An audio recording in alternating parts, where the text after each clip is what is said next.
Hoje é dia de ler um geógrafo esquecido por quase todos, Elisée Reclus.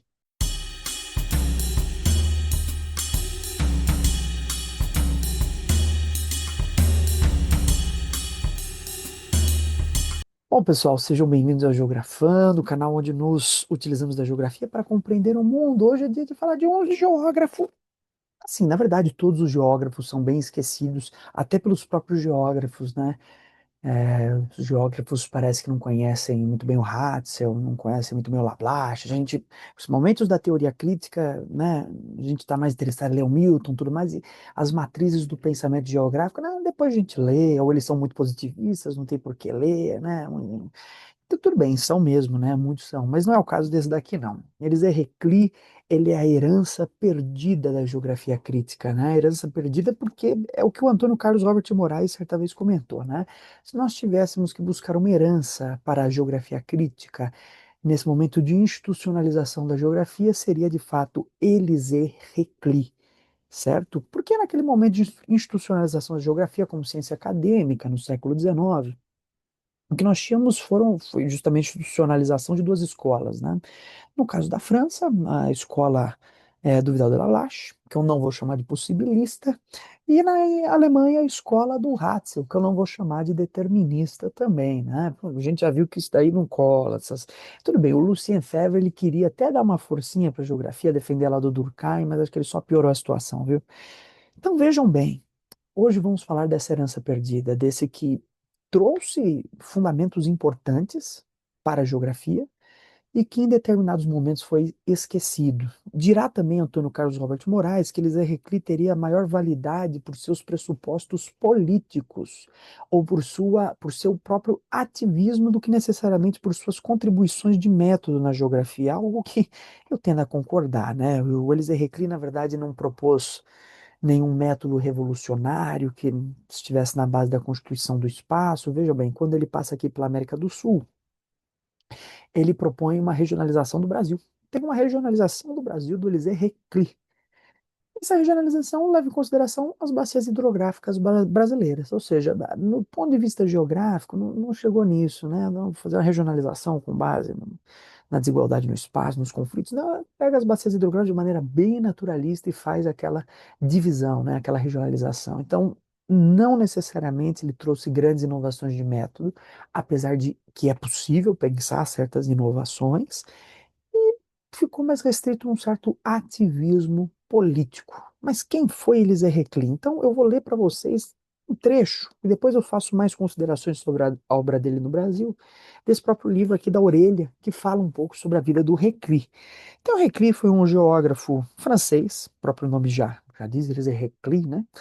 Viveu entre 1830 e 1905, né? Foi certa longevidade, não, 75 anos, né? Tá bem, viveu bem para a época dele, viveu bem. E para as condições, né? Porque um anarquista, como era Elisée Reclus, devia sofrer muitas sanções e ter dores de estômagos recorrentes, como todo geógrafo que se preocupa um pouco com a sociedade. Veja bem, célebre geógrafo e pensador anarquista francês. Então, isso daí é o primeiro ponto. A tradição do Elisée Reclus para essa geografia crítica, ou a tradição crítica dessa geografia no século XIX, é uma tradição anarquista. Daí também a renovação da geografia com geografia crítica, ficar meio com o pé atrás com o Elisée Reclus, porque é de cunho marxista. Vocês sabem que nem sempre os marxistas e anarquistas eles se deram muito bem, né? Muitas vezes eles chegaram mesmo a entrar em conflitos diretos, né? Você lembrar da Revolução Russa, o grupo do Makhno, né? Ele cria uma sociedade anarquista na Ucrânia e começa uma guerra com o Exército Vermelho, né? Ele cria o próprio exército dele, as pessoas não lembram, né? Tinha um exército preto na Revolução Russa, né? Que era o exército dos anarquistas que entra em guerra com o Exército Vermelho dos marxistas, bolchevistas, né? E tudo mais. Então, de fato, eles não se dão historicamente tão bem. A própria história do Marx com Proudhon ou com Bakunin também dão uma certa sensação disso. De fato, o anarquismo eu vejo como uma teoria um pouco inacabada, uma teoria de que falta algo ali, talvez uma análise mais profunda. O anarquismo muitas vezes surge de uma forma muito romântica, às vezes deixa certos pressupostos. O marxismo, eu acho que o racionalismo bateu nele mais forte, o que nem sempre ajuda também, não é? E a gente tem figuras anarquistas ainda na geografia, né? Como a professora Valéria, do Departamento de Geografia da USP, né? Geografia Agrária, que está afiliada à tradição anarquista, né? Então tem ainda geógrafos marxistas e anarquistas, né? E de fato surge pelo anarquismo. Agora, o anarquismo tem muita coisa que a gente pode utilizar, né? Muitas visões interessantes que a gente pode se apropriar. Se a gente se apropria de Ratzel, né? É uma questão interessante, porque se fazia toda uma defesa, o próprio Milton Santos, né? Fazia toda uma defesa, vamos nos apropriar de Ratzel, porque não podemos esquecer das matrizes do pensamento de Vidal de la Blas. Bom, deve ter falado em algum momento, mas eu nunca vi o Milton Santos falar de Elisée Reclus. Já vi ele citar a frase do Elisée Reclus muito famosa, né? Que é: a geografia é a história a história no espaço, enquanto a história é a geografia no tempo, né? Uma frase mais ou menos assim, que o Milton Santos disse até que isso era um bordão falado, repetido, mas mal compreendido. Mas não vejo na própria obra escrita do Milton quase nada do Elisée Reclus, né? Então, acho que a gente, quando fala muito em recuperar os clássicos, principalmente para aqueles filiados à tradição da geografia crítica, esse daqui é um clássico que não pode ser esquecido de jeito nenhum, né? Não pode ser esquecido, né? É um clássico que fala, olha, teve tradição crítica, tá aqui. Então, assim, talvez até mais do que o Lablache e o Hatzel, muita coisa aqui a gente está deixando de fora. Bom, continuando. Em 1871, participou ativamente da Comuna de Paris, né? Você sabe, a Comuna de Paris, que surge com um movimento anarquista, que é um estado ali de exceção que vai existir a partir desse poder popular, né? Que coloca em xeque o governo francês, tem a ajuda das tropas alemãs na contenção da Comuna de Paris, né? Que foi uma experiência muito interessante historicamente, né? Preso e condenado à deportação para Nova Caledônia, sua pena foi comutada em 10 anos de banimento, né? Então, foi, foi mandado para longe, né? A Nova Caledônia, foi mandado para a Oceania, né? Pena comutada em 10 anos. Outras figuras eminentes participaram da Comuna de Paris, como o próprio Bakunin, né? Participou também da Comuna de Paris. Então, figuras anarquistas importantes estiveram por lá, mostrando já essa tradição, né? Uma tradição não só da escrita, mas da participação ativa nessas lutas, né? Na Suíça, participou da Federação Jurassiana com Mikhail Bakunin e James Guillaumet. Em 1894, instalou-se em Bruxelas, onde sua impulsão foi criada a Universidade Nova, bem como o Instituto de Altos Estudos, no qual lecionou, né? Então, ele participou da criação da Universidade Nova, inclusive eles tinham até um certo princípio muito interessante, que era que o Esperanto, né, que era aquela língua que surgia, seria essa língua universal, que todos falariam Esperanto, que seria a língua que conectaria os povos, um princípio anarquista mesmo, né? União dos povos, né? A língua universal, tudo mais. Reclus colaborou com inúmeros jornais, revistas e brochuras, mas se destacou como autor das extraordinárias obras de geopolítica, Nova Geografia Universal, A Terra e os Homens, 19 volumes, e O Homem e a Terra, 6 volumes, nas quais analisa a relação do homem com o seu meio. Eles usaram um termo aqui que eu acho que é meio infeliz, que é o termo geopolítica. Não sei se Reclus a gente colocaria com geopolítica, no máximo a gente colocaria como geografia política, né? E de fato, escreveu Nova Geografia Universal, A Terra e os Homens, 19 volumes. Uma, uma, uma contribuição gigantesca, né? A gente tem esses arquivos na USP, você vai na chamada Biblioteca das Sombras, né? Como eu e um colega meu chamamos, né? Que é uma biblioteca, vocês já devem ter visto, quem frequenta a USP sabe que você tem que ficar girando lá a manivela para afastar ou aproximar os armários, então ela fica o tempo todo, a maior parte do tempo, no escuro, escondida, né? A gente tem que abrir para conseguir acessar os corredores secretos da biblioteca. Um desses corredores secretos está lá, né? Por acaso, né? Os 19 tomos, na verdade 18, eu nunca achei o volume um, que eu acho que seria o mais importante, eu nunca achei, né? Mas do 2 até o 19, né? A gente tem por lá, né? Toda escrita em francês, né? Um material que eu já tive acesso, já dei uma olhada, já dei uma pesquisada, e de fato é uma contribuição grande de sua época, começar pelo fato de que A gente não tinha as maneiras de sistematizar essa geografia universal como temos hoje, pelos arquivos de mídia ou imagens de satélite. O Elisée Reclus faz uma análise extremamente exaustiva de todo o mundo, de todas as regiões nos seus aspectos físicos e humanos. Então são livros gigantescos. Cada tomo é uma grossura assim enorme e um tamanho assim. Os livros verdadeiramente assustadores, né? Que tomam um pedaço gigantesco da prateleira. Então teve uma contribuição significativa na escrita desses textos, né? Que acho que os geógrafos pouco se interessaram. De fato, é uma geografia muito mais descritiva, mas seria importante uma análise detalhada, porque a gente encontra ali princípios interessantes perdidos, né? Nunca foi feito um esforço de fôlego para analisar essa obra do Elisée Reclus, que é maravilhosa, né? O Homem e a Terra também foi publicado no Brasil, na verdade, trechos do Homem e a Terra, que ele publicou em 6 volumes. Acho que essa é uma obra mais de empenho do Elisée Reclus do ponto de vista teórico, mas ela não foi totalmente traduzida no Brasil.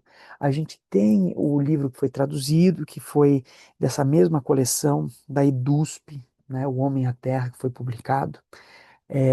Edição que eu já li, mas eu particularmente não tenho o livro. O que eu tenho aqui é esse livro aqui do Sentimento da Natureza nas Sociedades Modernas e Outros Escritos, Elisée Reclus. Então, de fato, o Homem e a Terra, para finalizar, fala sobre esse livro, né? Traduzido no Brasil, tem trechos muito interessantes que focam principalmente, por exemplo, na questão do ensino, da educação, e veja, Elisée Reclus tem princípios belíssimos. A escrita do Reclus é muito poética, né?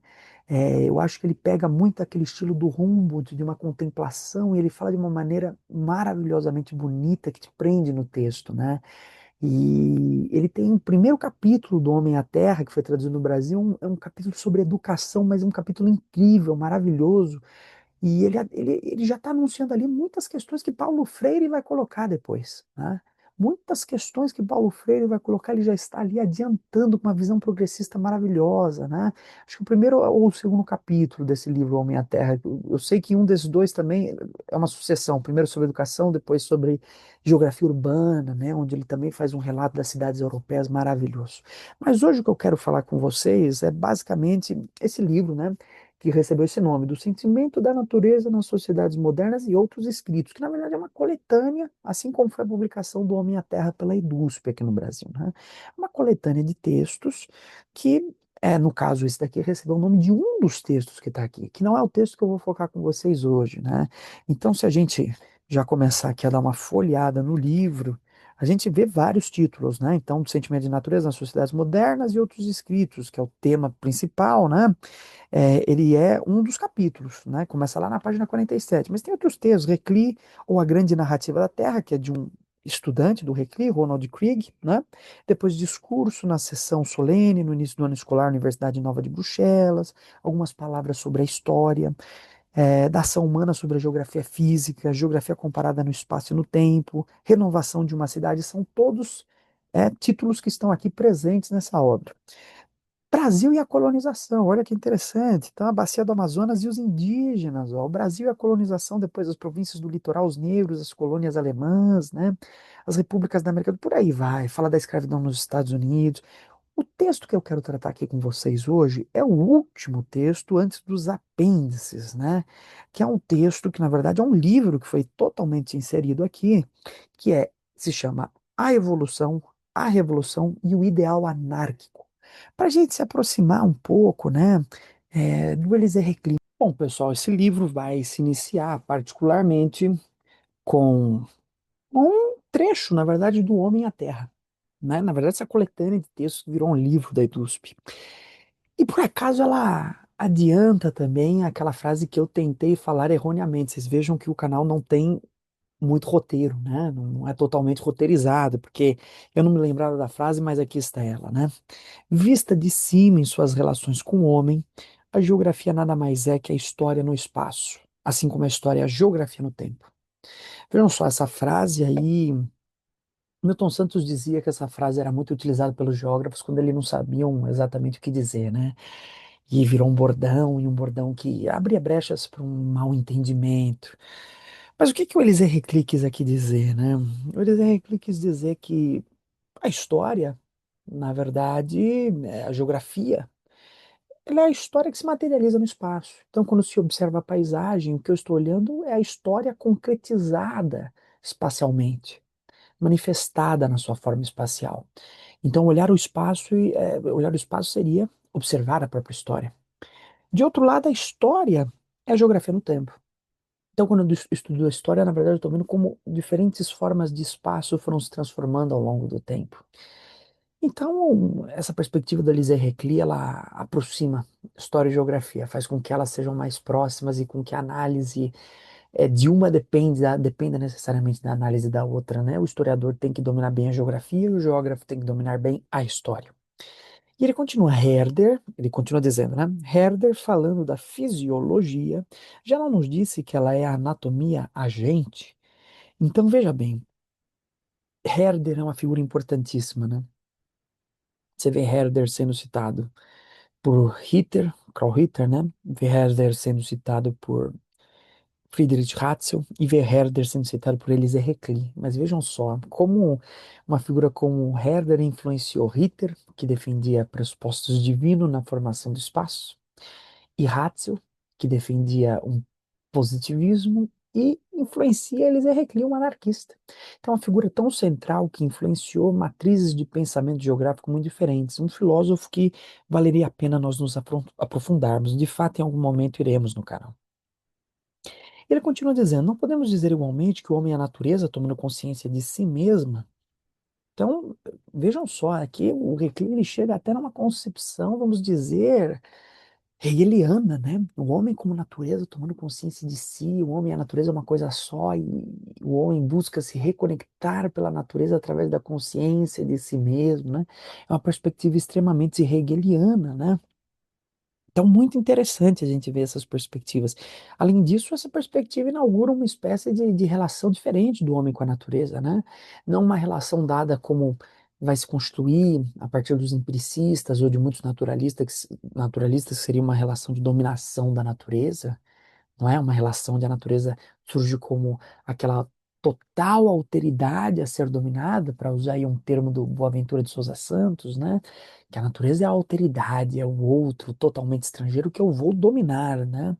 Em vez de ter esse ponto de vista, o Reclus coloca aqui um ponto de vista de uma natureza que, na verdade, é o próprio homem. O homem é esse pedaço da natureza manifestada a partir de uma tentativa de tomar consciência, não é? Isso faz com que nossa relação com a natureza seja outra, não uma relação predatória, não uma relação de exploração, não uma relação de dominação, mas uma relação de convivência, uma relação ecológica, talvez num certo limite, mas até de maneira mais ampla, uma relação de totalidade, né? De modo que o que afeta a natureza me afeta porque eu sou parte dela. Isso destrói aquela perspectiva egocêntrica, né, do homem acima de tudo e coloca em comunhão com uma natureza da qual nós, sendo parte dela, dependemos também para existir. Uma perspectiva maravilhosa do Hudson, não é? Então, esse texto que veio do homem e a terra, né, e que já nos coloca duas frases muito famosas, né, do Reclus, tanto da relação história e geografia, quanto dessa relação do homem como sendo a natureza tomando consciência de si. Bom, então a nossa ideia agora é fazer a leitura do livro A Evolução, a Revolução e o Ideal Anárquico, publicado em 1897 por Élisée Reclus. Então aqui, de fato, o que nós vamos fazer não é uma análise sistemática, apesar de que até o ponto aqui em que aqui estamos, fizemos uma certa análise mais generalista do Élisée Reclus. A partir de agora, eu vou entrar numa análise, vamos dizer assim, mais direcionada, que é a relação entre evolução, revolução e o ideal anárquico, né? Como Reclus enxergava esses conceitos e essas ideias que vão definir os temas de grande parte aqui desse texto, que é um livro inteiro publicado, pensando os ideais anárquicos do próprio geógrafo, né? Para que a gente entenda um pouco melhor, eu colocarei, disponibilizarei para vocês um próximo vídeo, né? Para que a gente tenha esse primeiro momento ser num momento de conhecer um pouco mais o Elisée Reclus, de maneira bem generalística, mais biográfica, já pensando um pouquinho a questão do anarquismo, né, essa primeira ideia do homem, a história e geografia, uma em relação à outra, a natureza, num tom mais geral, para a gente começar uma primeira aproximação com o geógrafo. E o próximo texto que nós vamos ler aí no canal, que já ficará aí com o próximo vídeo, é justamente esse daqui, né? A evolução, a revolução e o ideal anárquico. Então fiquem de olho porque esse vídeo já estará logo aí disponibilizado para vocês. Pessoal, obrigado por tudo. Ficamos com a leitura aí no próximo vídeo, para que esse também não fique tão maçante. E até uma próxima.